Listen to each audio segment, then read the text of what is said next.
Gravando, tá bom? Ok, beleza. Gente.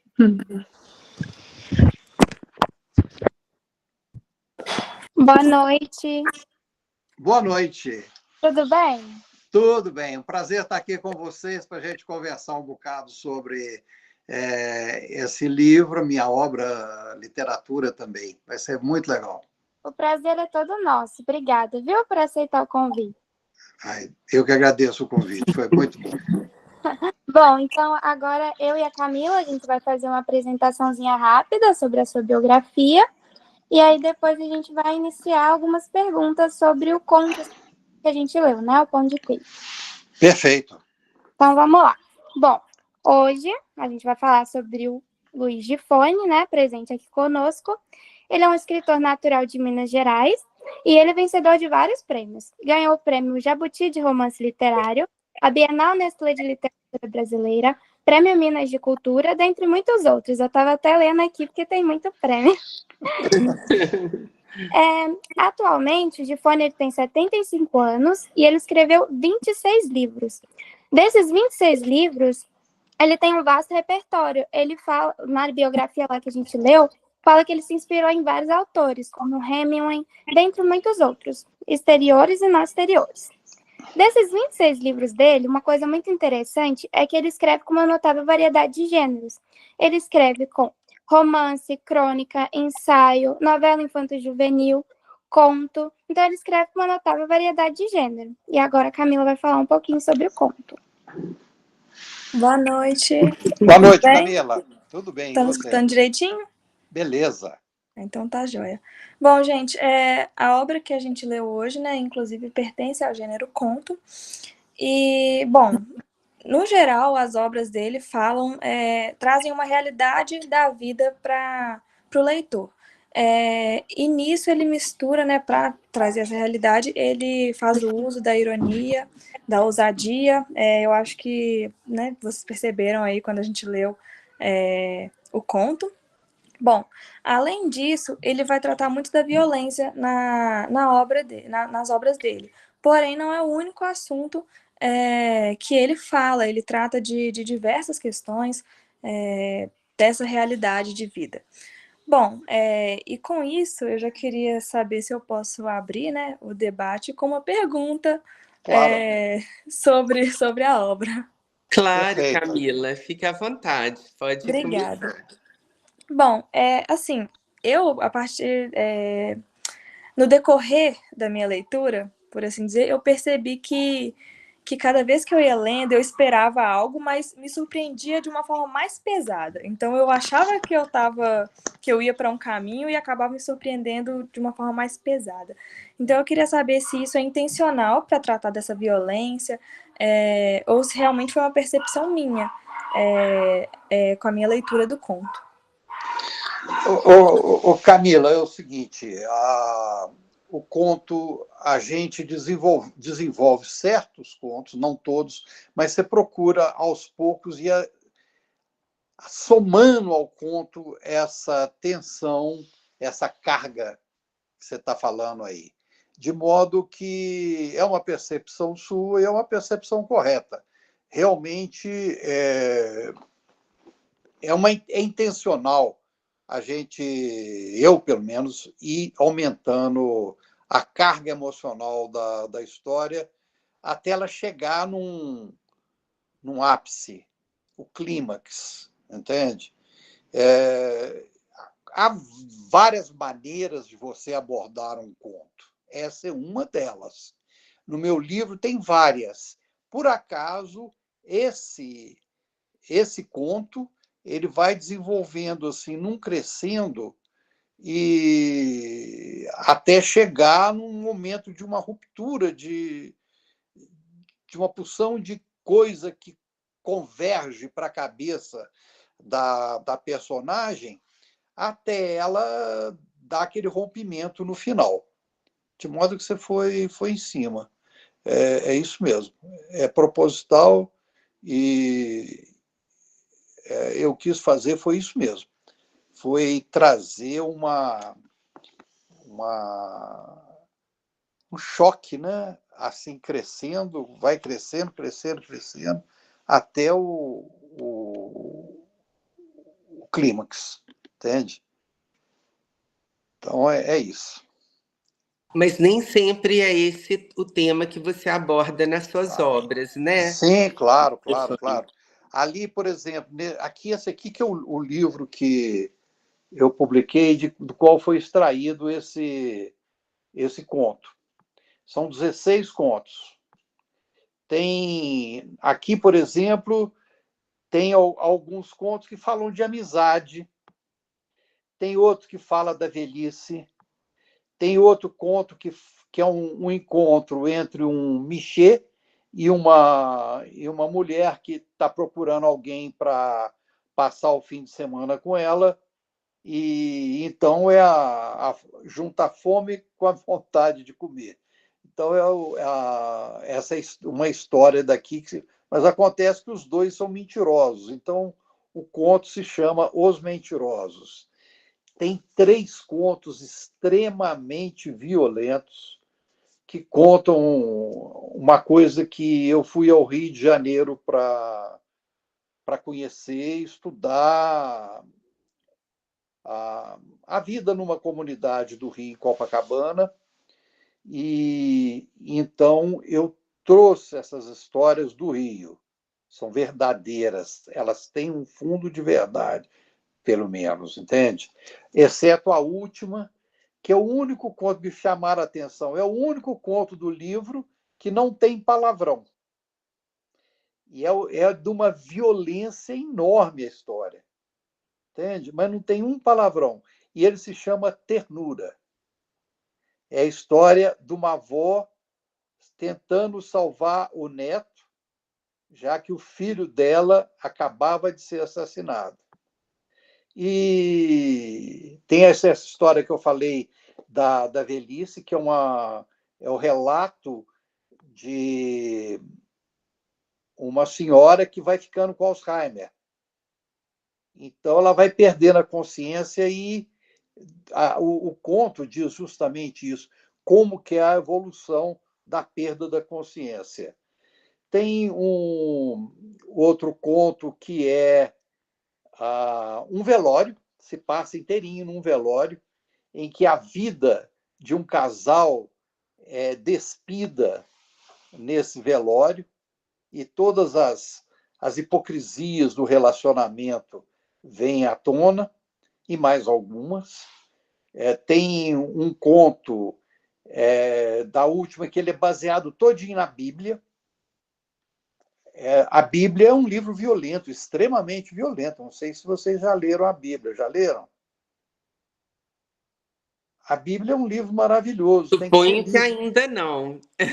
Oi? Suponho que ainda não. Eu já li, eu li o Segundo Testamento com muita atenção e comecei a ler o primeiro, depois parei o primeiro, sabe? Uhum. Confesso que parei. Mas, sobretudo, o primeiro, né, que é terrível, é de uma violência enorme. Então, eu peguei algumas das questões de violência da Bíblia e coloquei num conto de uma pessoa que assume as coisas da Bíblia para poder colocar na própria vida. E tem um outro conto que é de um rapaz da idade de vocês que está procurando resolver a questão da mãe dele, que tinha morrido, e vai procurar um crucifixo para colocar do lado, na frente do caixão. E deixa eu ver o que é mais. O que tem aqui? Espera aí. Outros contos que tem. De modo que eu queria, com esse livro aqui, fazer um levanta... o primeiro conto chama Sapatinhos de Bebê, que é uma história de uma mulher que está querendo engravidar, ela tem quase 40 anos, e ela quer engravidar de qualquer jeito, só que o namorado dela não quer mais saber, ele já tem filhos, ele não quer mais saber de filho, e ela está doida. Então, ela arma um jeito de engravidar e depois ficar livre do namorado. Então, é uma história que tem.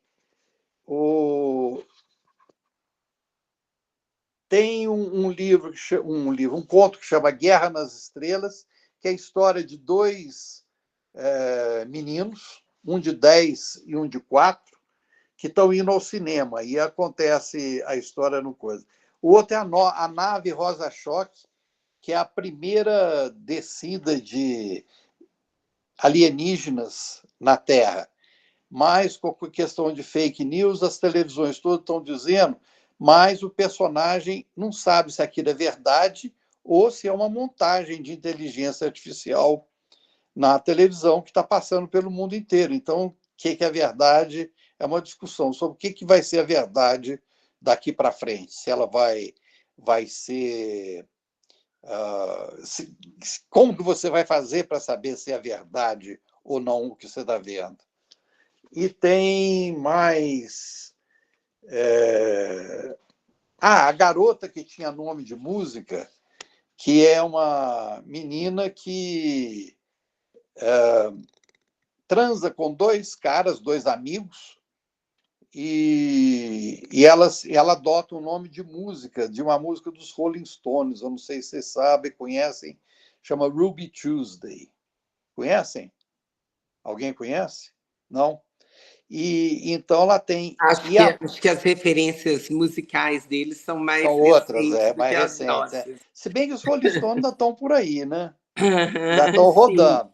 E então eles são aí os dinossauros do rock, né?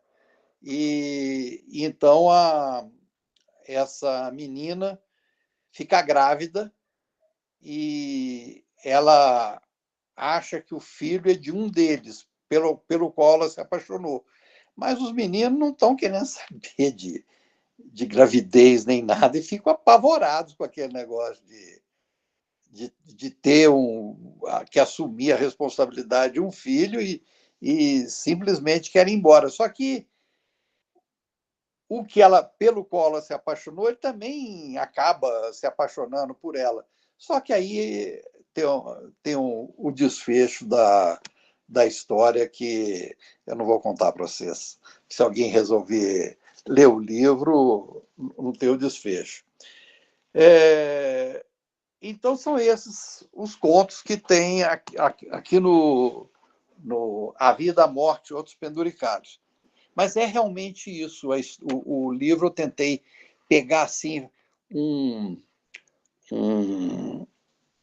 fixar um bocado desse nosso momento no Brasil e dar uma ideia mais ou menos do que está rolando dentro da nossa sociedade, no aspecto da violência, de sexo, muito sexo, no aspecto da linguagem, no aspecto do como se trata a velhice, a juventude, o machismo, e, enfim, é a vida e a morte que vai perpassando pelas histórias que eu escrevi.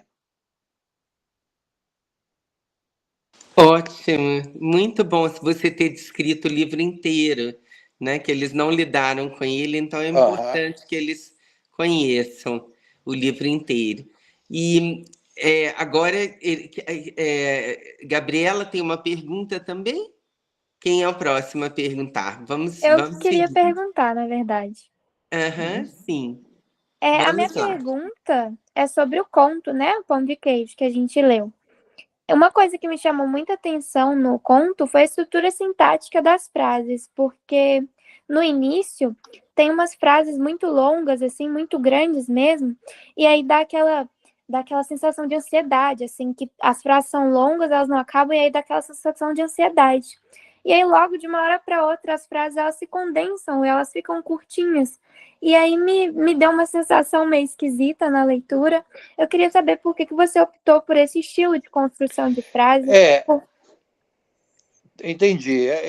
Gabriela, é o seguinte, eu estava querendo criar aquela sensação mesmo de torpor que a personagem estava sentindo, e depois, à medida que a questão vai se solucionando, vai ficando claro, aí você tem outra questão de uma outra ansiedade da personagem de resolver aquela questão, de ver se aquilo é verdade, se é aquilo mesmo, entende? Então, você vai mudando o clima do conto, entende?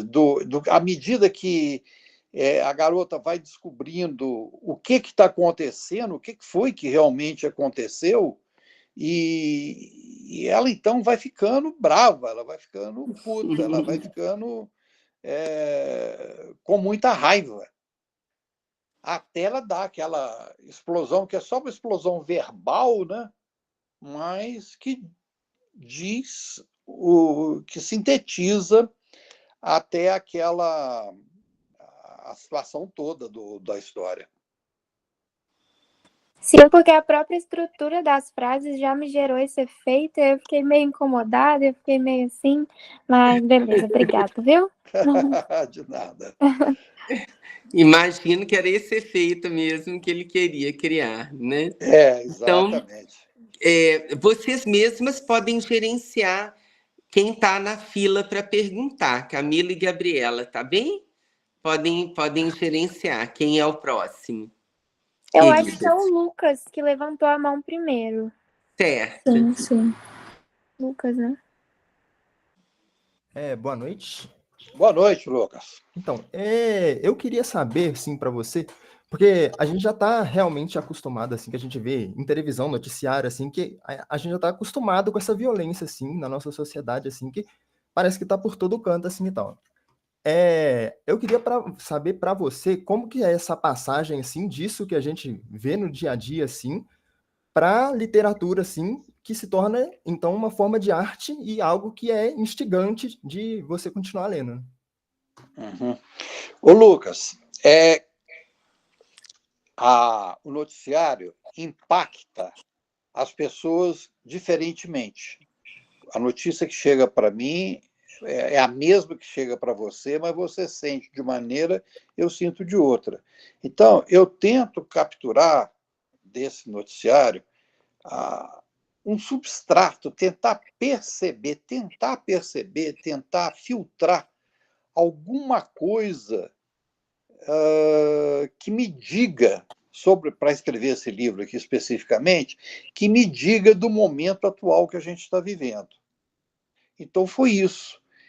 De tanto ouvir notícia, ler notícia e viver e ouvir na rua, eu escuto muito na rua. Às vezes eu vejo assim um olhar de uma pessoa na rua que me diz uma história, tem uma história inteirinha num único olhar. Uhum. Eu já vi, por exemplo, um cara na rua que ele era um conto escrito. Eu não sei se aquilo era verdade, se procedia ou não, mas na minha cabeça funcionou.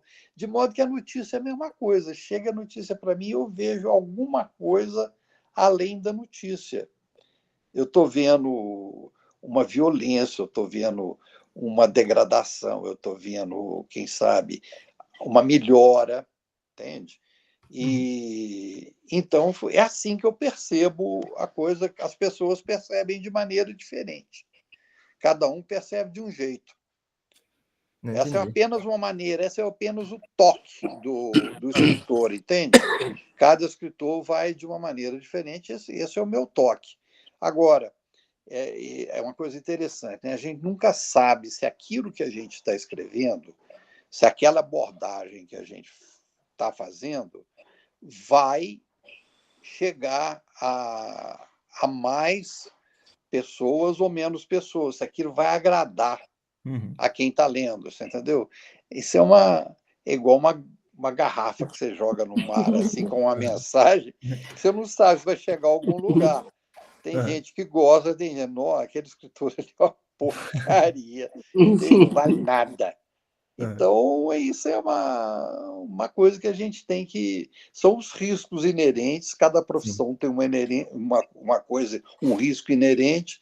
A nossa de escritor é essa, você escreve, você assume risco. Escritor é um cara que gosta demais de risco.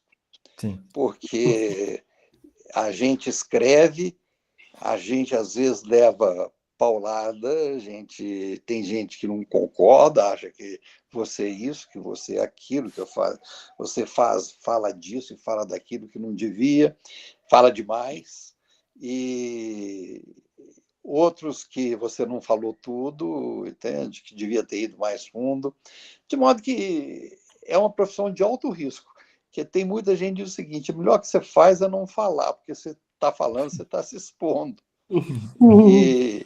E a gente se expõe por praticamente nada, né, Guilmar? Porque Com a certeza. remuneração do escritor é muito baixa, mas tudo bem. Eu acho que Há nem quem dá para goste. pensar em remuneração, não, né, Gifone? É mais uma Isso. compensação. A gente tem uma compensação em outro nível, né? É, Que é o acolhimento das pessoas, né? A interação com outros escritores, né? A leitura. Então, é uma compensação que se dá em outros níveis, não é para ganhar dinheiro de jeito não, nenhum. definitivamente não é. Quem quiser ganhar dinheiro tem que procurar outra É profissão. procurar. Você perde dinheiro escrevendo, na verdade. Então, a questão é essa: escrever é quase que um karma, entende? Eu escrevo porque eu gosto, porque eu me sinto bem. Eu não chegaria a dizer que eu não viveria sem escrever, não, mas olha, ia ser difícil para mim. Eu gosto de escrever, eu gosto de contar história. Você sabe uma coisa? Quando eu era pequeno, eu gostava muito de ler. E um dia eu fiquei pensando assim, gente, para que você leia, alguém tem que escrever. Certo? Por que não eu? Aí eu comecei a querer escrever história. E eu descobri que eu gostava de contar história. Então, esse gosto de história. Você sabe que contar história é uma das atividades humanas mais antigas que existem, né? Porque desde ao redor da fogueira que as pessoas contavam histórias e ali as fantasias todas vinham à tona e passavam de uma geração para outra. E todas as histórias fabulosas, os mitos que a gente conhece, vieram todas daí, desse momento. De modo que a escrita é a atividade mais requintada do ser humano. Tem um filósofo, não sei se vocês conhecem, o Karl Popper, que era um austríaco, e ele então dizia que a escrita transfere a gente para um mundo que ele chama de mundo 3. É um mundo em que você está e não está nele. É um mundo das ideias, que você, ao mesmo tempo que você vive, mas você sabe que aquilo não é verdade. Então, você pensa bem, depois vocês pensem bem no que é preciso ter para você conseguir ler e gostar da leitura, apreciar a leitura. Só algumas coisinhas que eu vou falar. Você tem que ter um livro. Agora vocês pensem bem no que precisa, o que está embutido em fazer um livro. Você tem que ter o escritor. Olha, tudo que tem que ter na formação de um escritor. Depois, você tem que ter um código para você fazer a ligação entre o escritor e o leitor. Você pensa bem, você tem que inventar um alfabeto, você tem que designar coisas, representar através do alfabeto, você tem que designar coisas que estão ali, por exemplo, livro, celular, computador, mundo, árvore, tudo mais. Olha a quantidade de coisas que você precisa. E você precisa também do leitor. Agora, leitura não é uma atividade normal do cérebro humano. Ela é uma atividade exclusivamente cultural. É uma atividade que começou, tem mais ou menos 8.000 anos, e de lá para cá que ela vem se desenvolvendo. De modo que o o cérebro não tá acostumado a isso. Então, você tem que treinar seu cérebro para saber ler. Uhum. E o esforço que você faz para saber para ler é grande, entende? Desde você do beabá até você adquirir, saber que uma frase uma frase tem um sentido diferente, tem um sentido próprio, e cada um interpreta essa frase de uma maneira. De modo que essa atividade realmente é complexa. Leitura é a atividade mais complexa do cérebro humano, porque ela implica num produtor do livro, da ideia, no receptor, que é o leitor, também, que ele tem que ter um preparo muito grande, e também na maneira de transferir o conteúdo do produtor para o receptor, você entendeu? Se depois vocês pensem bem na complexidade da leitura, do que é criar uma história até a história chegar no leitor e o leitor sentir que gostou da história, daquela coisa que você estava falando aí. Não, beleza. Ótimo. Muito obrigado. Obrigada, Gifone. Quem é o próximo, queridos? É a Marta, se eu não me engano, é a Marta. Uhum. Marta, pode fazer sua pergunta. Gifone está aí conosco? Eu estou, firme e forte. Então tá ótimo. Tá ótimo. Boa noite, tudo bem? Boa noite, Marta. Eu achei muito interessante o conto e como que essa questão da violência, ela tá atrelada à questão dela não gostar, dela não querer comer mais pão de queijo. Eu queria saber se isso foi proposital para gerar mesmo essa questão da inquietude no leitor, ou se foi algo que foi desenvolvido ao decorrer do processo mesmo. Não, o que eu queria era justamente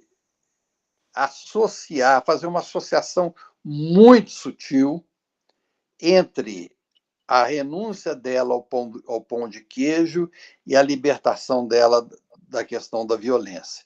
De modo que isso é um trabalho que o contista tem de soltar na história aos pouquinhos para que você, como leitora, vá degustando aquela coisa assim até chegar nesse momento final em que ela rompe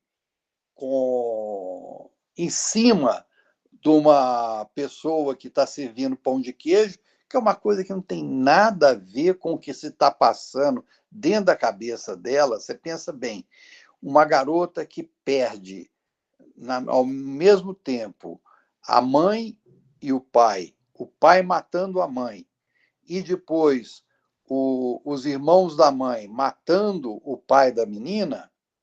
Então você vê e ela percebendo, e ela ao mesmo tempo ama a pessoa que matou o pai dela, o tio dela que matou, entende? Então você pensa bem o conflito que está dentro dessa garota. Tem um conflito enorme ali acontecendo, e acaba que ela vai explodir em cima daquela mulher que está servindo o pão de queijo. E o pão de queijo é apenas o conduto, né, o condutor para chegar no final da história. Ótimo. Próximo, então. As meninas que tem que falar aí, Gabriela e Camila. Agora é a Mariana. Oi, gente, boa noite, Luiz. Boa noite, tudo bem, Mariana? Tudo jóia, e você? Beleza. A minha pergunta é sobre o título do seu livro. Eu gostei muito, assim, eu queria saber qual que foi a intenção, né? A vida, a morte, outros penduricários, da onde que surgiu? Mariana, é o seguinte, isso é um bocado da ironia. existem coisas mais importantes do que a vida e a morte na vida de um ser humano? Aí eu coloquei outros penduricalhos, como se a vida e a morte fossem penduricalhos. E não são, né? Então, apenas uma ironia que eu pus para chamar o livro. E o livro fala justamente da vida, sobretudo da vida e da morte, entende? E outros penduricalhos que aparecem ali. Mas vida e morte, você já sintetiza tudo, né? E são questões tão essenciais, tão profundas, né? Tratar da vida e da morte, então realmente fica muito engraçado, fica irônico imediatamente você colocar outros penduricalhos. Né? Justamente isso. Você já imediatamente fala, que coisa engraçada. A vida e a morte são penduricalhos. Então, a coisa que você... O que é isso? Entende? Então, o livro é sobre a vida e a morte. Sobre a vida e a morte e aquelas questões que, evidentemente, estão inseridas nesse período nosso entre a vida e a morte. Eles aplaudiram aí seu título. Agora o próximo, então. Yasmin Jesus quer perguntar agora. Olá, boa noite a todos. Boa noite, Rony. Boa noite, Yasmin. A minha primeira pergunta eu acho que você já respondeu, porque seria em relação ao conto mesmo, que é quando a personagem princesa, ela fala da conversa, ela narra a conversa entre o tio Zé e o tio Marcão. E um deles conta o seguinte: estou preocupado com a princesa sem pai nem mãe. E aí eu fiquei nessa dúvida se ele estava se referindo a ela mesma, a outra pessoa, outra criança, outra menina. Não, é ela menina. Porque, tipo assim, eu fiquei mais intrigada porque ela descrevia a mãe, parecia que a mãe ali estava presente ainda, entendeu? Para ela, para a menina, a mãe ainda está viva, e ela ainda não aceitou que a mãe está morta, entende? Notem que ela se refere à mãe no presente. A mãe e o pai estão no presente. Eu gosto muito da mamãe. Não, eu gostava muito da mamãe. Entende? Os verbos estão no presente, não no passado, quando a personagem está falando. Entende? Então, é isso. Ela ainda não interiorizou a tragédia que está ali, mas ela sabe que tem aquela coisa toda ali, tem um outro, mas ela não sabe o que é a morte. Entende? Então, é essa que é a atmosfera que eu quero no conto. Entendi, bem interessante. É uma garota que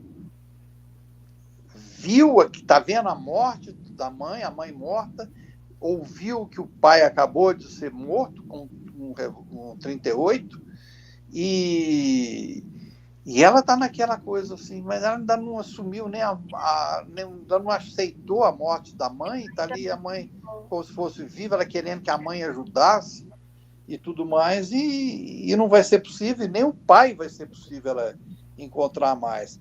E a pessoa que ela adora, que é o tio, que foi que matou o pai. Obrigada, viu? De nada, Yasmin. Ótimo. Então, próxima. Ana Gabriela gostaria de perguntar agora. Pois não, Ana. Boa noite, pessoal. Tá dando para me ouvir? Tudo bem?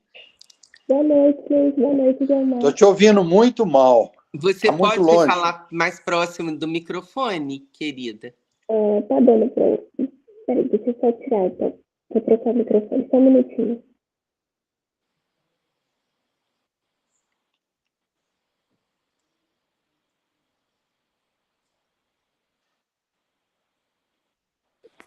Boa noite, agora tá melhor? Beleza. Muito melhor. Então, Luiz, a gente teve acesso a uma das suas entrevistas, né, para a revista Pensar. Sim. E nela você comenta que os contos, né, são inspirados em histórias reais. Já aconteceu de alguma desses protagonistas dessas histórias entrar em contato com você, né, ter se identificado, ter, por exemplo, dito o que sentiu em relação à história, alguma coisa assim? Ah, não. Não são...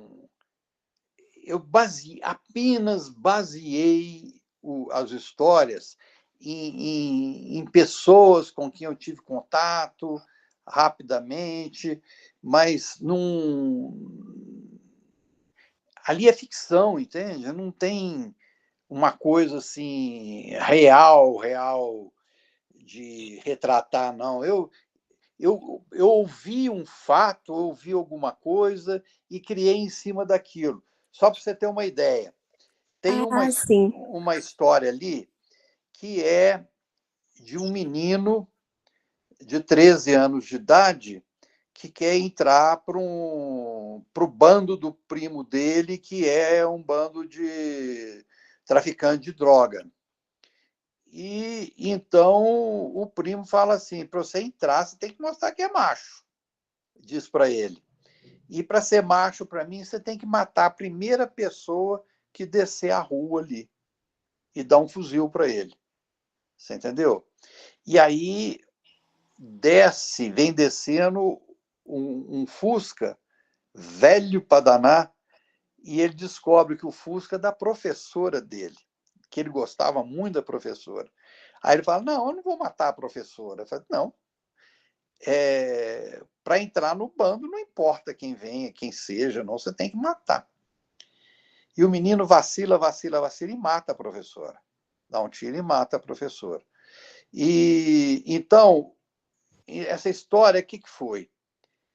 Eu li no Globo que no Rio, um menino de 13 anos tinha matado uma professora que dava aula no morro e estava descendo uma das ruas lá da comunidade.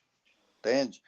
E então, a partir desse fato, que eu não tinha mais nada, eu criei uma história todinha. Eu não sei, nunca vi o menino, não sei o que aconteceu com ele depois, não sei de nada, eu só sei que eu fiz a história com aquela coisa que eu ouvi que me impressionou demais. Um garoto de 13 anos, para ser aceito no bando, ele teve que matar uma pessoa. Era a prova de que ele era macho, entende? Então, essa é uma história. Tem outra história, por exemplo, assim, que... tem uma história lá que é aquela história que eu falei do cara que sai para pegar crucifixo. Tem uma cena meio patética que tem lá na coisa. Essa cena eu presenciei, mas todo o resto da história foi maquinado, entende? Aí é outra coisa.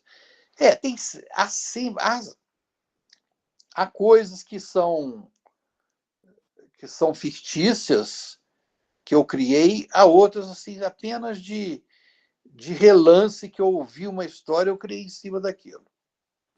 Mas fiquei curiosa em cima da pergunta dela, querida. Você já escreveu sobre alguma pessoa existente, uma pessoa do seu convívio que se reconheceu depois no que você tinha escrito? Você já teve algum problema com isso? Eu já escrevi sobre uma outra pessoa e uma pessoa que tinha nada a ver, você reconheceu. Não tinha nada a ver com ela.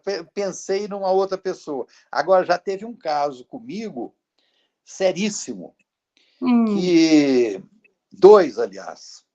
Vou contar para vocês. Um foi há muitos anos, um rapaz chegou para mim, devia ter o quê? 20 anos de idade, e e falou que leu 2 livros meus, uma coisa assim, e que ele queria suicidar comigo, que ele deixava eu dar um tiro nele primeiro. Meu Deus! Que loucura! Não sei. Eu matava e depois dava um tiro em mim mesmo, você entendeu? Eu falei, que isso? Que loucura é essa? Fiquei com medo. Gente, eu estava num bar, ele tinha me chamado para ir ao bar e encontrar lá para bater o papo, aí fez o troço. Eu fui para o banheiro, e do banheiro eu fui para a rua. Falei, qual é? Que loucura! Você tem que fazer um ponto sobre esse caso. Exato. A outra foi o seguinte, eu já escrevi muito em jornal, revista, assim, crônicas, né?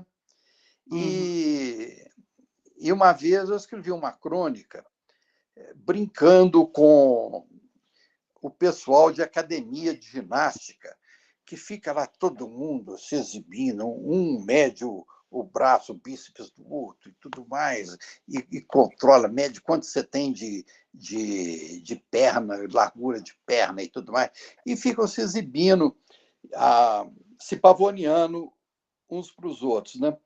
E eu peguei e escrevi uma crônica que se chama Miolatria. Mio é músculo, latria é adoração. Então, eu escrevi uma crônica brincando da adoração de músculo que acontece nas academias. E brincando muito, gozando muito a questão. Só que me liga um cara dizendo, me xingando, filho da puta que não sei o que, viado, eu vou pegar você, vou matar, eu já não posso mais ir em lugar nenhum em Belo Horizonte, que onde eu chego lá todo mundo fica rindo de mim, tudo por sua causa, sua culpa.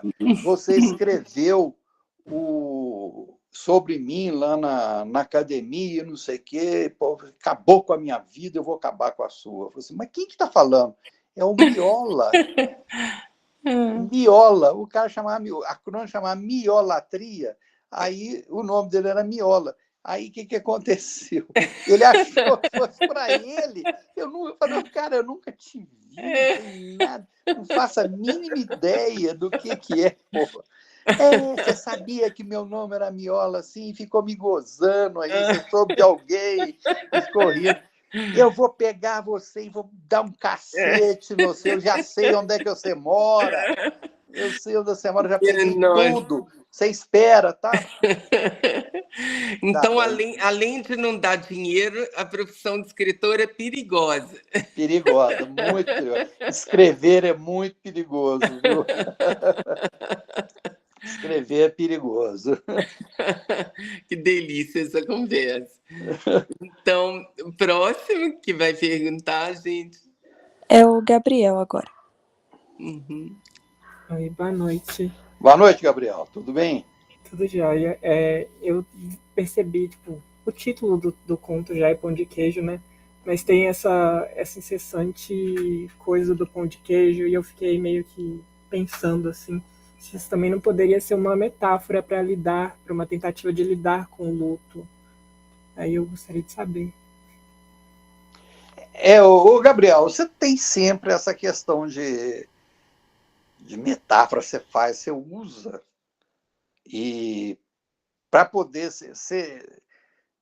Na hora que a gente está criando, às vezes a gente nem tem controle de tudo que está escrevendo, não. Ali o inconsciente da gente está trabalhando outras coisas que você nem sabe, às vezes, que está trabalhando com elas. E tem realmente essa questão do pão de queijo, que é uma coisa... Tem uma metáfora que é uma coisa extremamente comum, né, para nós aqui, sobretudo mineiros. Hoje o pão de queijo tem no Brasil todo, né? E então, você, a partir de uma coisa corriqueira, você criar uma coisa muito maior, um significado muito maior, entende? Sim. Desse pão de queijo expandir até abranger todo esse universo da violência. E não sei se vocês repararam, Reparem que, por exemplo, naquele conto, como é que tem uma opção de dica de coisa de interior, de cidade de interior, que está crescendo bastante. Olhem, por exemplo, os nomes das ruas, entende? Olhe como que a história se situa. O background da história, qual que é, como que ela está situada, entende? Repare que tem mais coisa ali, tem uma porção de coisa que não parece jogada assim, mas não é jogada. Aquilo ali é de propósito. E sempre que possível, o escritor tenta enganar o leitor. Leva para um lado, leva para o outro, conduz aqui, mas você leva o leitor para a história, mas muitas vezes você engana o leitor. E tem um detalhe muito importante. O leitor, vocês todos passaram aí, digamos, meia hora em cima dessa história, no máximo. Nem isso. 15 minutos em cima dessa história.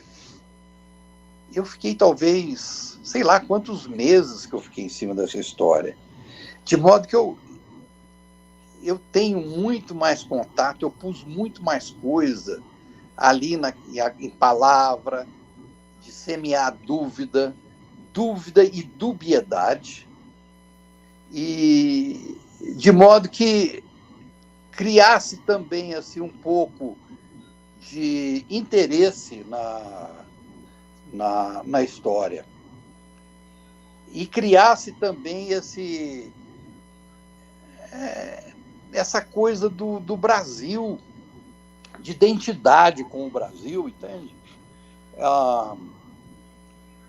Com uma cidade realmente, não de Minas, talvez de Minas Gerais, mas pode ser de qualquer lugar do Brasil. Os contos, alguns contos, eles, eu digo exatamente qual cidade que eles estão passando. Passa, por exemplo, um conto, tem conto em São Paulo, tem conto no Rio, tem conto no interior de São Paulo, e de modo que tem esse interior do Rio de Janeiro. Esse passa, vamos dizer, no interior de Minas Gerais. Eu imaginei Uberlândia. E então tem coisas típicas assim do interior de uma cidade grande do interior mineiro. Depois vocês olhem para vocês verem como é que tem umas coisinhas assim que você, é só para dar aquele gostinho de verdade, entende? Sabendo que é uma mentira, mas você fica achando que é verdade. Uma verossimilhança, né?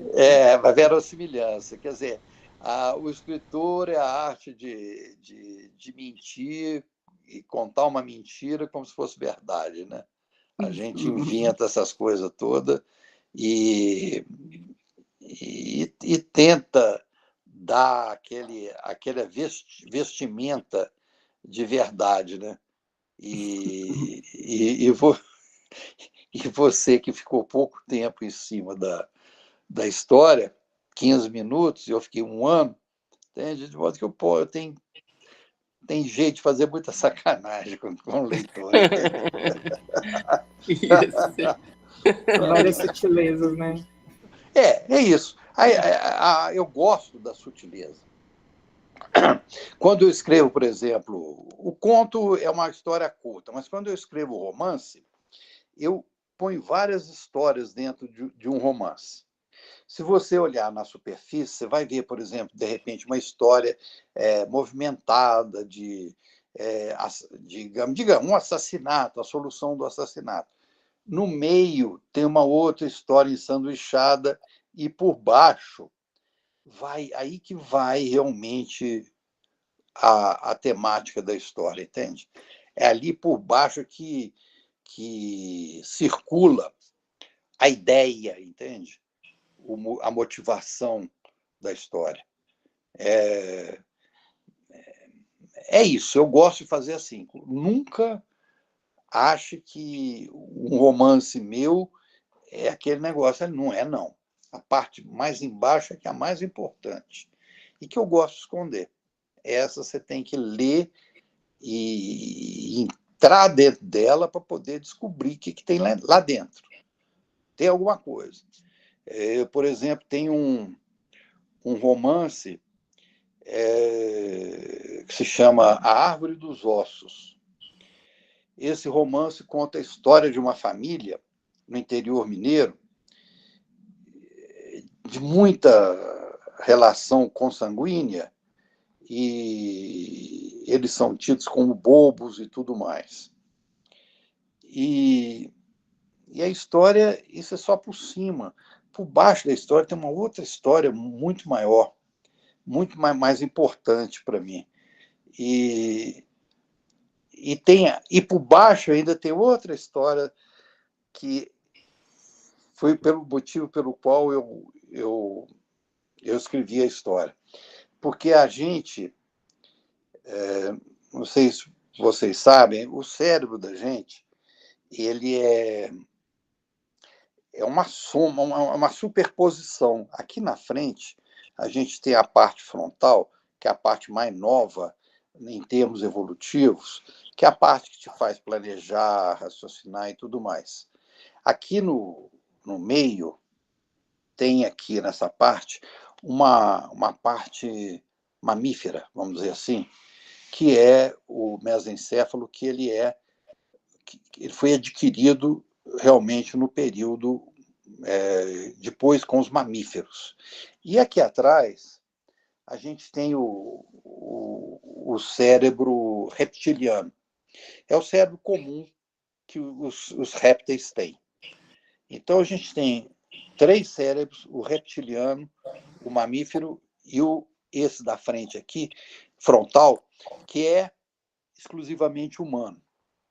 E eu me fiz uma... aí tem mais. O cérebro reptiliano, ele é ligado, igual os répteis têm, ele é ligado muito ao reflexo, ao instinto. O réptil só reage mais por instinto. O mamífero já é um cérebro do calor, da mama, né? O mamífero aprendeu a cuidar da cria através da mama. Então, começou a nascer o amor, ali no cuidado. E o raciocínio, que veio depois com a parte frontal, que é exclusiva, mais humana. Tem, os grandes primatas também têm uma parte frontal. Não igual a nossa, evidentemente. Mas é mais ligado ao raciocínio. Então, ela se desliga da emoção. Nós temos instinto, emoção e razão, os cérebros nossos. Entende? E eu me perguntei, para a sobrevivência humana, qual que foi mais importante? O instinto, a emoção, quer dizer, o amor, ou a razão? E aí eu criei 3 personagens que, de uma certa forma,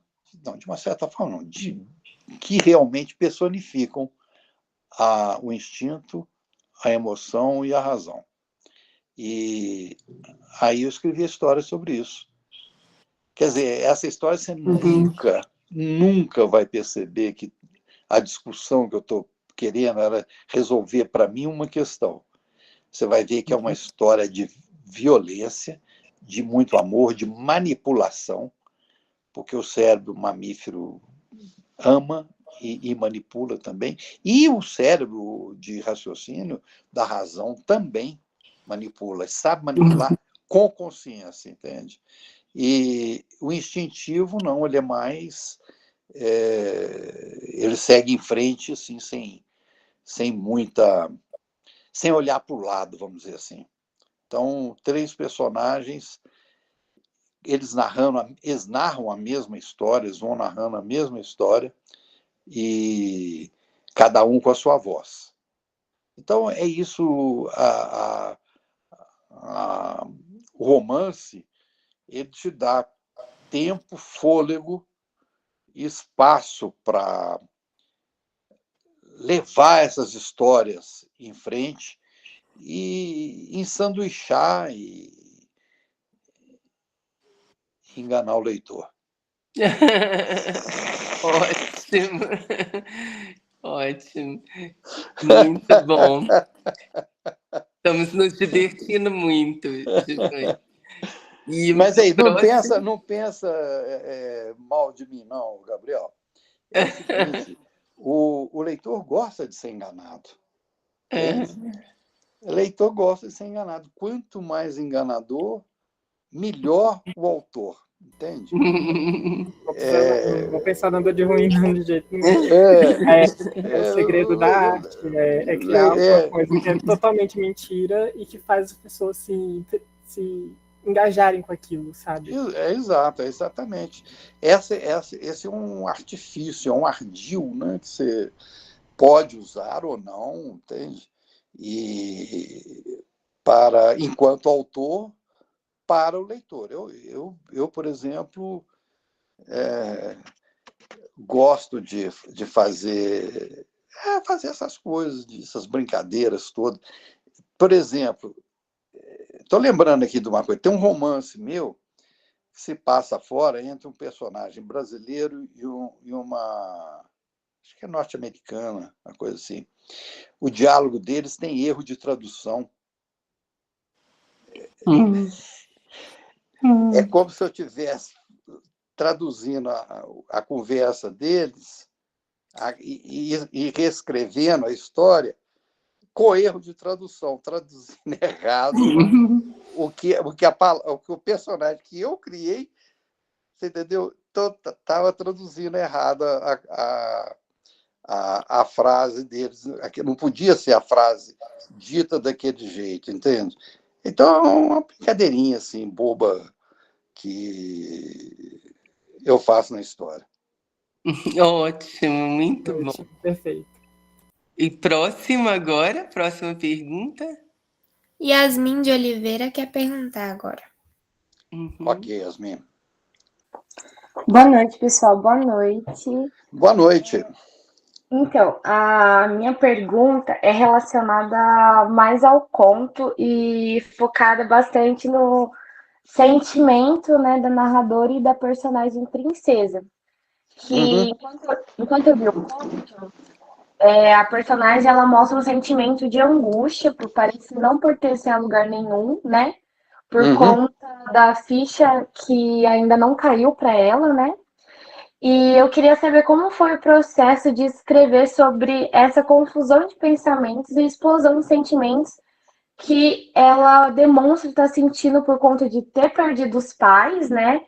O pai que matou a mãe e, consequentemente, os filhos que mataram o pai. E ela não ter processado ainda tudo isso, principalmente porque ela tem um carinho, né?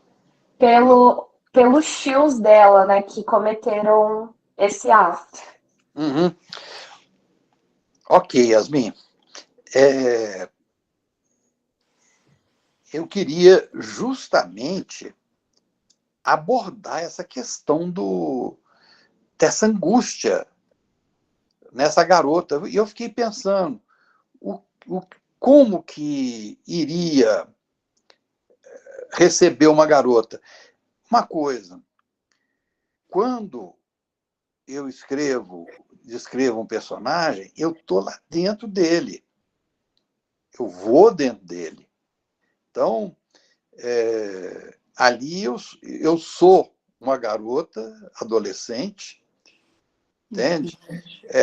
Às vezes, lá aquele romance que eu falei da família, eu era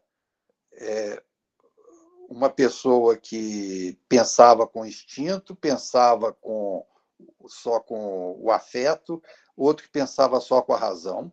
Então, eu sou aqueles personagens. De modo que aquilo ali é a maneira como eu saí de dentro dessa personagem e pude trazer aqui para fora aquela angústia dela, entende? A questão de viver esse personagem é que faz a razão da história.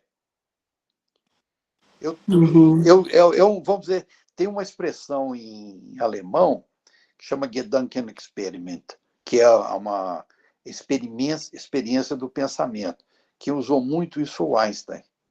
O Einstein descobriu as teorias dele fazendo essa experiência de pensamento. Eu faço a mesma coisa. Eu me jogo, eu imagino aquela situação, eu me jogo lá dentro.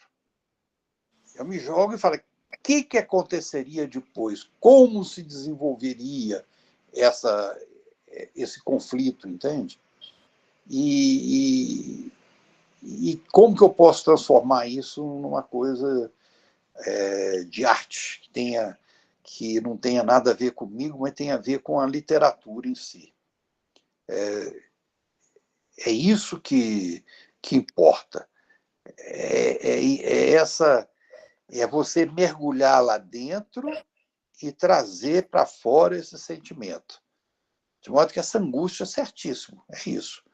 Eu vivi a angústia da garota. Eu vivi e de uma certa forma, eu me perguntei, enquanto essa garota, como que eu reagiria? Entende? Eu ficaria... eu agrediria meus tios, eu gritaria no meio do salão, foi ele que matou meu pai, entende? Era ali quem matou meu pai acabou de ser morto com 38. E o tio, de uma certa forma, também falou alto para ela ouvir, se vocês repararem todo lá no esquema da história, vocês podem ver que ele fala alto, olhando para ela ouvir que ele tinha matado o pai.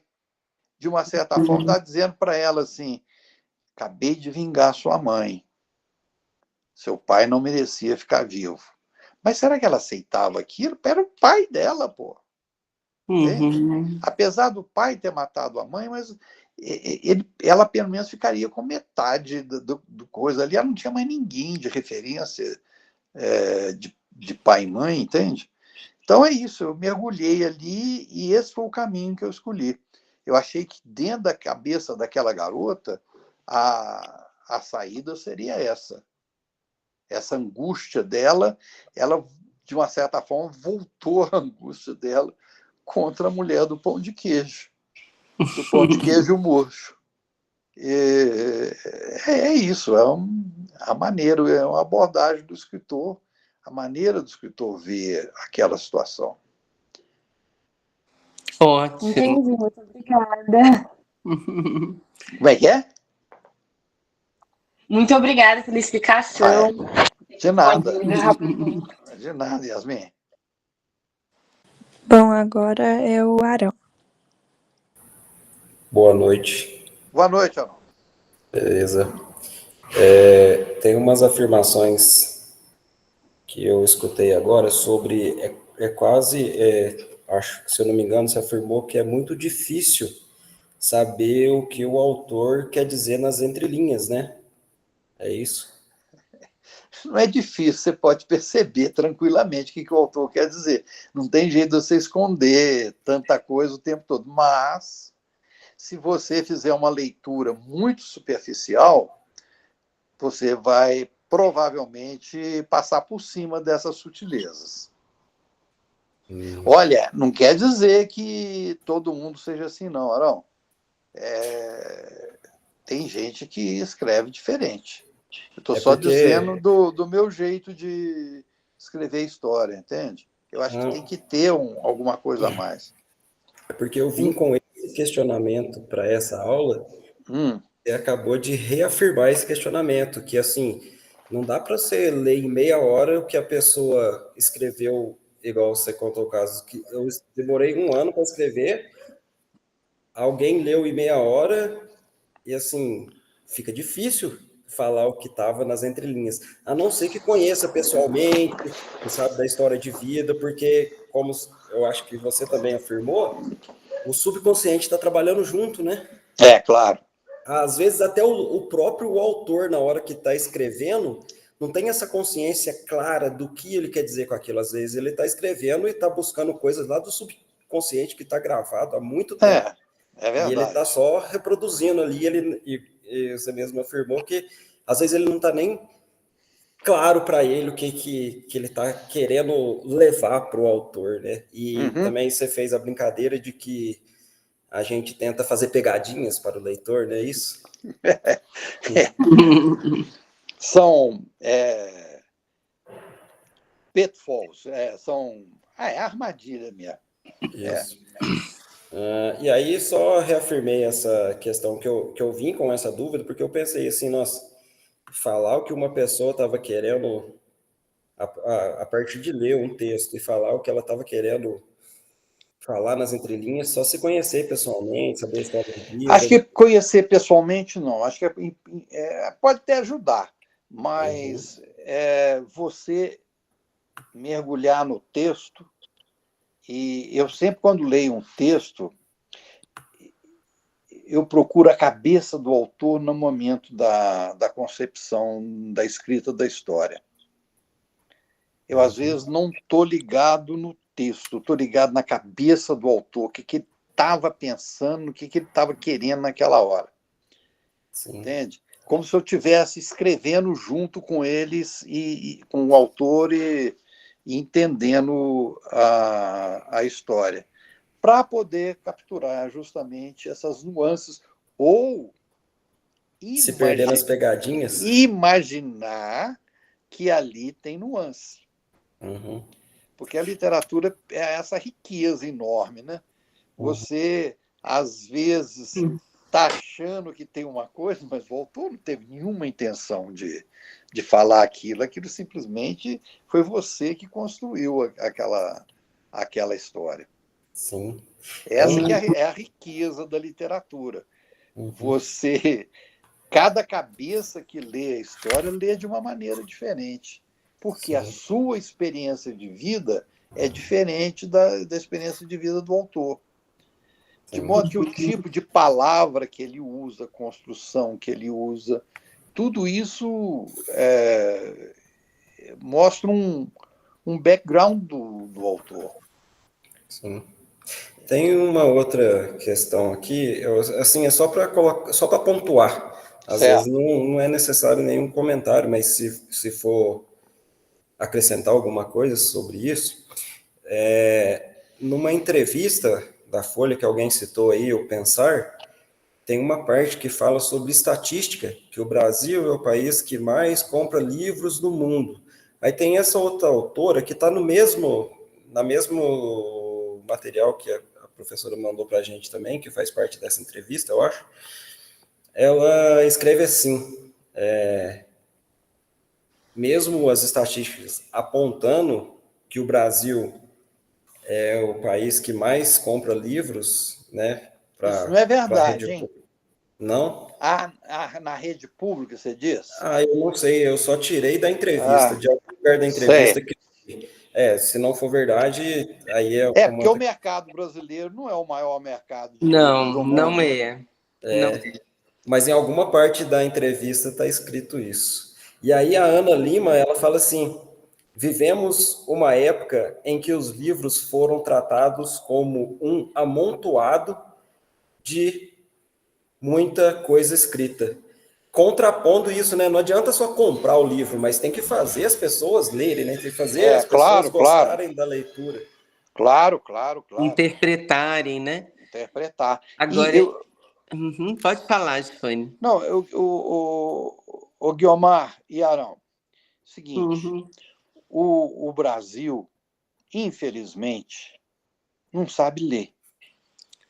Eu estava vendo uma estatística do pessoal que forma em alguns cursos superiores de escolas particulares, 33% deles, um terço é analfabeto funcional. Formam analfabetos funcionais. Eles não sabem ler um texto, eles são incapazes de compreender aquilo que o texto diz. Eles não são leitores. Há algum tempo, verdade.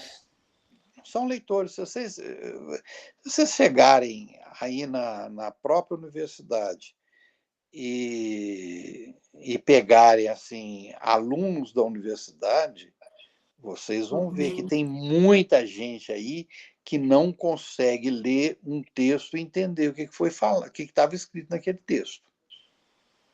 Entende? De modo que, se você tem pessoas assim, como que esse cara vai entender uma sutileza de um texto? Não tem jeito. Para você ter uma ideia, eu estou lembrando aqui, muitas empresas mineiras, entre as quais a Fiat, passaram a dar instruções para os operários verbalmente, porque antes escrevia as instruções e colavam lá, distribuíam. Eles liam e não entendiam. Tamanha é a ignorância do nosso povo. Só uma ideia, no projeto PISA, que vocês conhecem o projeto PISA?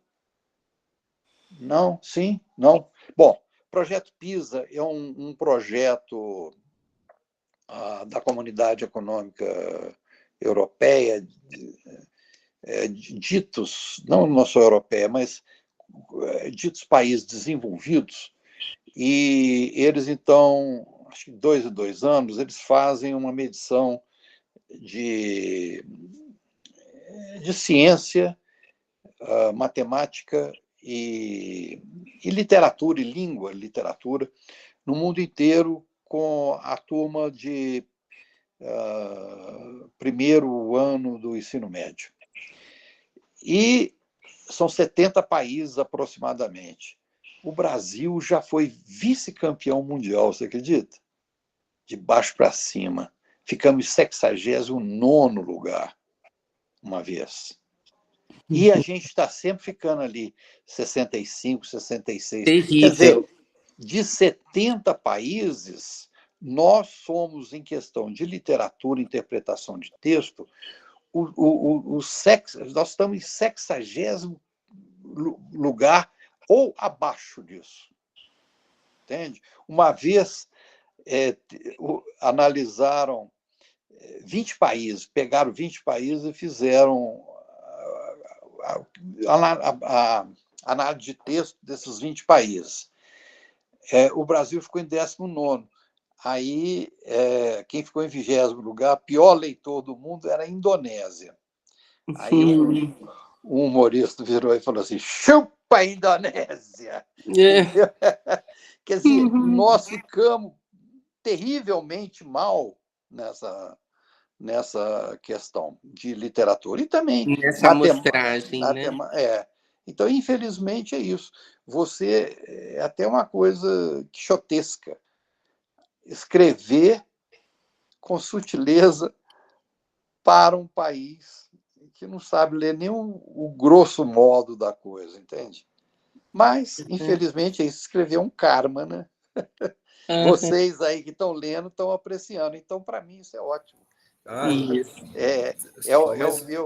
E é por isso, a minha realização. É por isso, né, que projetos como esse, né, que a gente está fazendo, incentivando a leitura mesmo, né, são tão importantes, né, Gifone? Eu tenho gostado demais dos MIFs, né, desse projeto que eu estou fazendo, que chama Módulo Interdisciplinar de Formação, sabe? Justamente porque a gente lê a obra, né, a gente lê a obra e conversa com o autor, não fica aquela coisa só, né, arroz de festa, assim, né, de conversar com o autor sem ir à obra, né, como muitas vezes acontece, né? Mas temos mais uma pergunta, temos mais gente aí para perguntar, né? Arão, muito obrigada pelas suas perguntas tão interessantes. Eu queria falar só mais uma coisa, mas... Pode falar, não pode falar. Pode falar. Era para fazer só o comentário aqui que eu faço licenciatura em matemática, então, quer dizer, algum dia eu pretendo ser professor. Mas depois dessa entrevista, e haja visto o conto, eu desisti de ser professor e vou virar escritor, mesmo sendo perigoso. Não vai por esse caminho, não. Não vai por esse caminho, não. Mas professor tá mais no risco, né? Ô, Arão, só uma coisa, eu adoro matemática. Uhum. Eu acho que uma equação matemática é um poema condensado.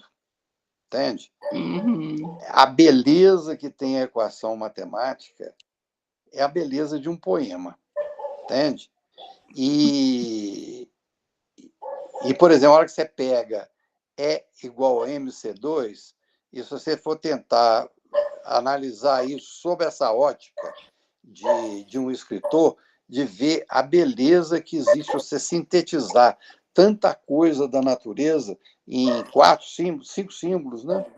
5 símbolos, e você pensar todo o trabalho que foi feito para você chegar no significado desses símbolos todos. Por exemplo, você chegar à noção de que o 2 ali é o quadrado, quer dizer, uma coisa multiplicada por outra, que veio de uma coisa lá de Pitágoras, entende? Do quadrado, era realmente um quadrado que significava aquilo. O quadrado do lado era um quadrado mesmo, o quadrado daquela coisa era aquele quadrado que abordava aquilo, até chegar a esse símbolo que hoje ele fala, não, MC2 é o quadrado da velocidade da luz. Você entendeu? O tanto que foi preciso colocar para chegar nessa questão. É a mesma coisa que é preciso, tanto que foi preciso para a gente colocar num texto para chegar a você a perceber a beleza do texto. Entende? É um esforço enorme de evolução, de cultural, entende? Você chegar aqui, a gente não pode perder isso e a gente tem que tentar passar para as pessoas, o maior número possível de pessoas, o prazer, a beleza, o encantamento que tem nisso. A matemática condensa essa beleza. E na literatura você tem a possibilidade de expandir essa beleza, esse gozo estético que essas criações todas proporcionam. Ótimo, muito bonito. Obrigado. Valeu, Arão. Essa resposta. Tudo bom. Paola agora quer perguntar? Boa noite, gente. Boa noite, Boa noite, Luiz. Paola. Então, principalmente, né, após esse nosso debate, eu percebi que a sua literatura, ela frequentemente vai explorar temas, né, como a violência, as complexidades da condição humana, e eu queria saber como que você acredita que os seus contos poderão ajudar os leitores a refletir sobre a sociedade, sobre as suas próprias experiências pessoais e sobre essa relação do sofrimento humano. Bom, Paola, seguinte,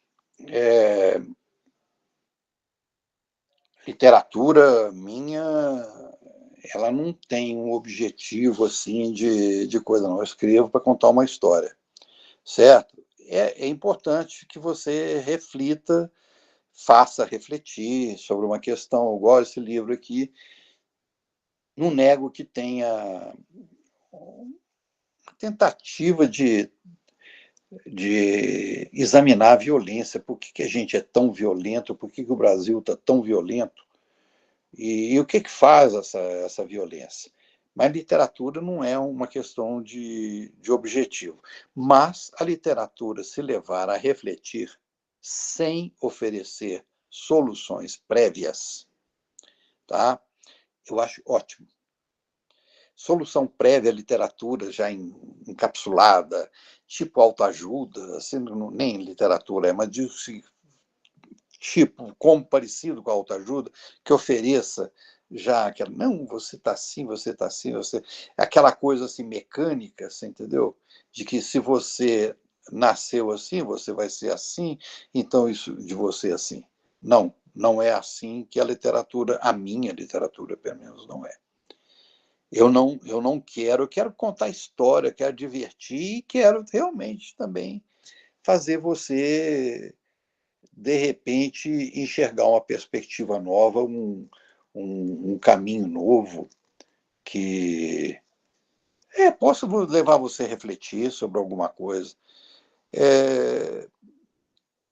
Se você ler o livro e ficar depois pensando que por que a gente chegou nesse ponto, eu vou ficar satisfeito, muito satisfeito. Não tem solução, o livro não apresenta solução nenhuma, muito pelo contrário. Mas ele procura dar uma reflexão, sim. Eu tento buscar isso, o porquê da coisa, entende? De que é, por que é assim, por que foi assim, por que reagiu assim. Os personagens divertem, procuram divertir, mas eles têm que ter alguma coisinha a mais assim para enfiar minhoca na cabeça do leitor. Eu acho isso muito legal. Por isso que tem várias histórias, várias camadas das histórias. Tem a superficial, que pode ser só uma história de mocinho e bandido, uma coisa assim, mas lá por baixo tem outras histórias. Eu não sei se eu respondi para você, mas o meu caminho é por aí. Sim, esclareceu muito o que eu queria chegar, assim. Acho que a minha pergunta não foi formulada do jeito que eu pensei, mas você respondeu, esclarecendo a minha grande dúvida. Muito obrigada, Luiz.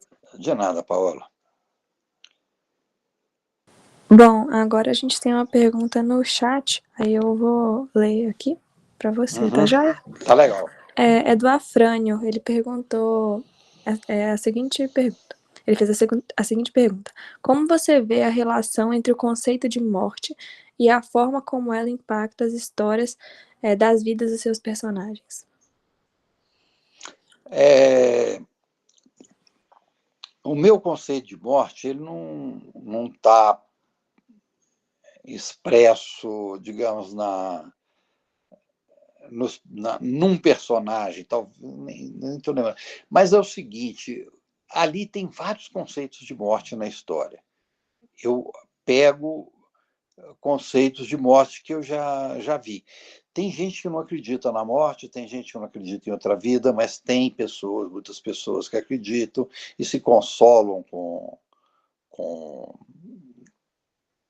com a existência de um outro mundo, onde tudo não vai ter problema nenhum. E eu, pessoalmente, acho isso um saco, porque eu ficar pensando, passar a eternidade toda, você já pensou? Ficar a eternidade toda num mundo assim de paz, de relva, de cachoeiras de mel, canto gregoriano, nossa senhora, eu não ia aguentar isso nunca. Eu ia querer morrer, de modo que não é... O meu conceito de morte é isso, aqui acabou. Um ser humano morrer, e um boi morrer, um cachorro morrer, um lagarto morrer, tudo é a mesma coisa, nós somos da mesma matéria, entende? E estamos aí evoluindo junto, co-evoluindo, né? E é isso, nós não temos nada demais, não. A única coisa que nós temos é essa coisa aqui, esse exagero, essa coisa em comum, esse absurdo que é a consciência e a capacidade de raciocinar. Isso eu acho também, inclusive eu abordei, naquele romance que eu estava falando, eu abordei sobre essa monstruosidade que é o raciocínio que leva, se você vai raciocinar friamente, ele te leva a fazer as maiores atrocidades, porque o raciocínio, se você levar o raciocínio a frio, ele te leva a ter conclusões absurdas, entende? E você tem que ter outras coisas para esse raciocínio ser mais equilibrado. De modo que acho que morte, para mim, é isso. Eu morri, acabou, fim, foi ótimo enquanto estive aqui. Depois que eu for, não tem mais nada. E estou muito bem com isso. Não sofro por causa disso, não. Tem gente que mas você não acredita que tem aí, como é que você vive? Eu vivo muito bem, estou muito bem. Não tenho medo nenhum de morrer, não, mas eu quero ficar aqui enquanto der. Oi, Gifone, agora a gente está chegando aqui nos minutos finais, mas ainda tem mais 2 perguntas para você no chat. Vamos em frente.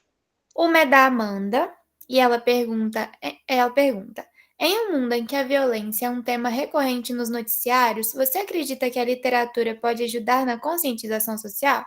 Eu acho que você já deu uma respondida nessa pergunta, assim, né? Quando a Paula perguntou. Sim. Pode E ler as duas. Mas, de qualquer forma, acredito sim que possa, sim. Inclusive, uma coisa interessante que eu queria abordar, que é o seguinte, a importância da leitura para criar a empatia entre as pessoas. Você se colocar no lugar do outro. Isso é uma coisa extremamente importante que a literatura faz. Ela te ensina a se colocar no lugar do outro. E aí você aprende como as outras pessoas sentem. É muito comum, inclusive grandes políticos brasileiros, eles são incapazes de se colocar no lugar do outro. É uma perversidade enorme, mas a literatura te ensina a se colocar no lugar do outro. Além de fazer outras coisas, inclusive existem muitos estudos que a literatura melhora o funcionamento do seu cérebro, põe muitas áreas do cérebro para funcionar, e isso ajuda a prevenir Alzheimer e outras degenerações cerebrais. A leitura cria determinados circuitos neuroniais que permitem um mínimo de atividade quando o cérebro fica com Alzheimer. É interessante isso. Tem uns estudos feitos nos Estados Unidos desde 1986.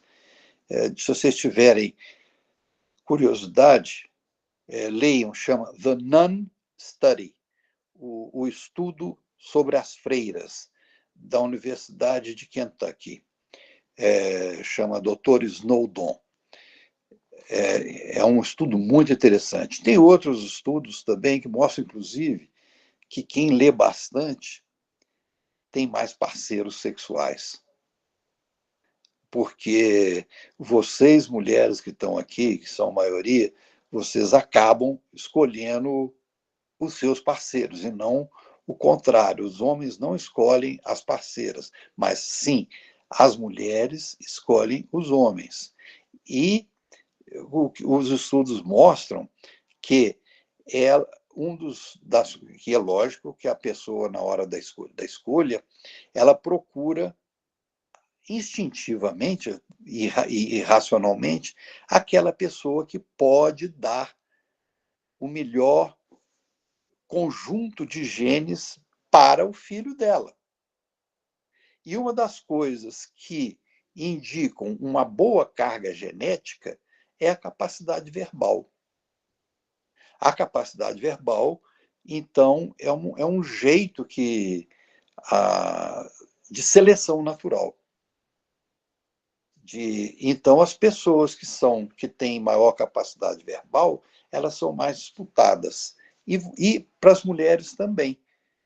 Porque os homens também, a hora que vem uma mulher que tem uma capacidade verbal maior, também procuram, pelo mesmo motivo.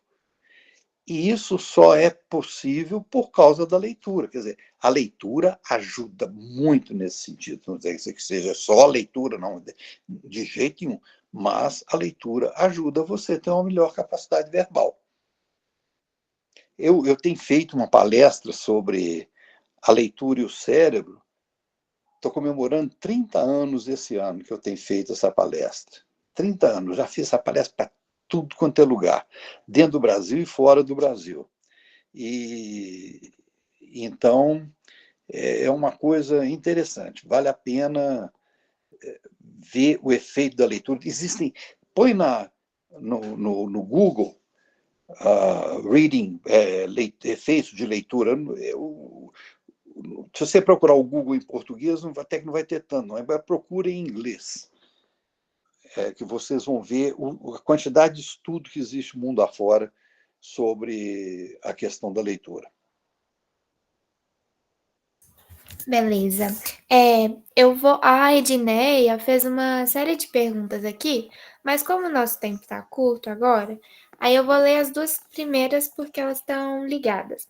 Ok. É o seguinte, Edneia perguntou: por que escolheu o pão de queijo como elemento central do conto? Existe alguma memória pessoal ligada a esse alimento? Bom, rapidinho. Existe uma memória coletiva ligada ao pão de queijo, que é uma coisa extremamente comum. Então, usei o pão de queijo porque é uma coisa muito comum e todo mundo come pão de queijo. Eu, pelo menos, gosto muito de pão de queijo. E então, usei isso. Pão de queijo é quase que uma personalidade de Minas Gerais, né? Um alter ego de Minas Isso, que é isso Gerais. que eu ia falar, é Minas Gerais. É a E cara esse de conto se Minas passa em Gerais. Minas. É isso. Outra pergunta? Tem mais uma pergunta. A Sim. Camila vai ler, a Maraísa fez, a Camila vai ler aí. Eu vou ler agora a pergunta da Maraísa. Ela falou o seguinte: em entrevista, você cita impasses que o Brasil tem vivido atualmente, ao mesmo tempo em que procurava pontos em comum com as gerações passadas. Aí a pergunta dela é a seguinte: diante disso, fiquei com a pergunta em mente, se para você é trabalhoso encontrar um paralelo da geração passada com a atual para realizar uma escrita. Olha, eu já me coloquei em alguns livros em gerações passadas e já me coloquei em livros 500 anos na frente, examinando, tentando imaginar, né, o que seria o mundo daqui a 500 anos, que eu escrevi um livro de ficção científica. E eu tento explorar os limites do romance dentro da literatura atual, e dentro do mundo atual eu quero explorar os limites do romance. Então já fui lá no passado, já escrevi livro no passado, escrevi no passado, nem muito passado, já muitos livros no presente, e já escrevi livro no futuro também. De modo que a coisa que eu estou querendo mostrar é que o ser humano não mudou nada. Nós não mudamos nada, nossas necessidades básicas continuam as mesmas. Nós temos necessidade de comida, de ar, de água, de amor, entende? De aceitação. Tudo isso é de gerações para cá e gerações para lá, e para o futuro vai ser a mesma coisa. Nós não vamos mudar disso, não. Hoje a gente fala muito de inteligência artificial, etc. e tal. Eu, inclusive, tenho um livro em que a inteligência artificial toma conta de uma nave. Isso eu escrevi há muitos anos. Sei lá, esse livro acho que é de 1999, 2000. Eu já tinha uma inteligência artificial que tomava conta de uma nave e vai muito além, que ela consegue reproduzir o genoma humano em forma só de byte. Então, existem pessoas que são só cibernéticas, elas só existem dentro de computador e ela descobre uma maneira... Só virtuais, né? São virtuais, mas elas têm uma maneira de se manifestar. Entende? Então, existem pessoas, é o genoma humano reproduzindo normalmente, mas só que, vamos dizer, virtualmente. Entende? Virtualmente. E com isso, elas colonizam outros planetas, outras estrelas. E essa história que eu conto é justamente a primeira viagem que é feita para uma outra estrela, que esse romance chama Infinito em Pó. Uhum. Infinito em Pó, não tem nada a ver com cheirinho, não, tá? É o infinito transformado em pó. Tá? Sim. Que interessante. Gifone, nós chegamos ao fim, né, desse papo tão agradável, passou voando, né? Bom, para mim foi muito agradável. Tá. Gostei muito das perguntas. E eu tenho certeza que para todos foi super produtivo, né? Já estão querendo até virar escritores todos, depois de te ouvir. Cuidado, hein? Né? Você vê que foi realmente assim, muito rico para eles, né? Então, eu te agradeço demais, tá? E valeu. te desejo uma boa continuidade na sua carreira tão profícua. Obrigadão. Obrigado. Alguém? Oportunidades. Falou. Um grande abraço. Valeu. Obrigado a todos. Boa noite para todo mundo. Obrigada, Gifone. Boa noite. Obrigada. Boa noite. Obrigada, boa noite. Alguém tem alguma outra profissão para indicar sem ser professor e escritor? Vai ser rentista, que está dando uma grana danada. Obrigado, tudo de bom. Foi só uma brincadeira aí. Valeu. Tudo de bom. Até mais. Tudo de bom, gente. Tchau, então, a todos.